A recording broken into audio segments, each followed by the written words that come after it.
कभी कभी जीवन में सबसे बड़ी ताकत तेज बोलने में नहीं बल्कि चुप रहकर समझने में होती है।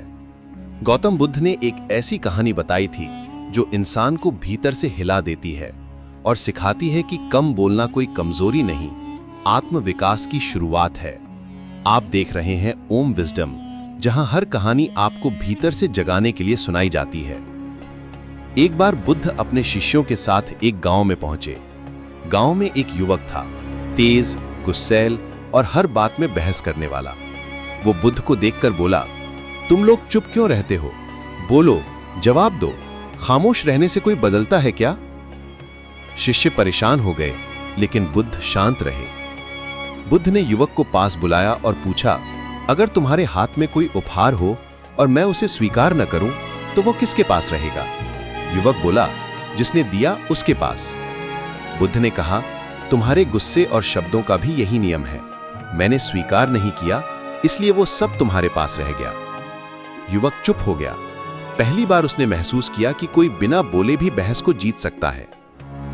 बुद्ध बोले, अधिक बोलना कोई कला नहीं, बिना बोले समझ जाना सबसे बड़ी कला है। जिसे चुप्पी का अर्थ समझ आ गया, वो खुद को समझने लगता है। जब तुम खुद को समझ लेते हो तो खुद को बदलना आसान हो जाता है।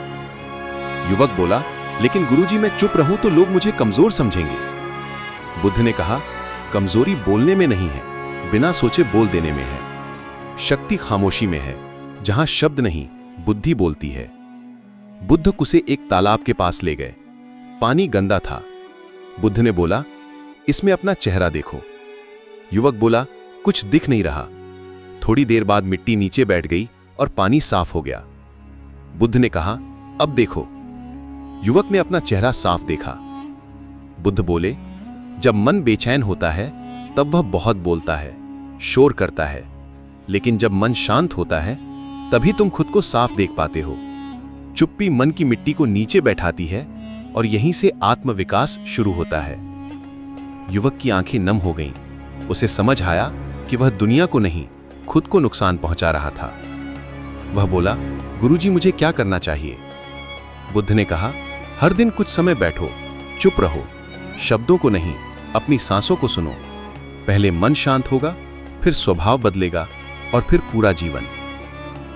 कम बोलना जीवन से भागना नहीं, जीवन को समझने की शुरुआत है।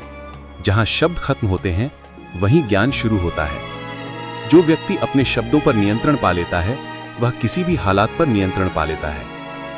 ये थी आज की प्रज्ञा कथा ओम विजडम से। अपने भीतर की शांति को जगाओ और खुद को बदलते हुए देखो।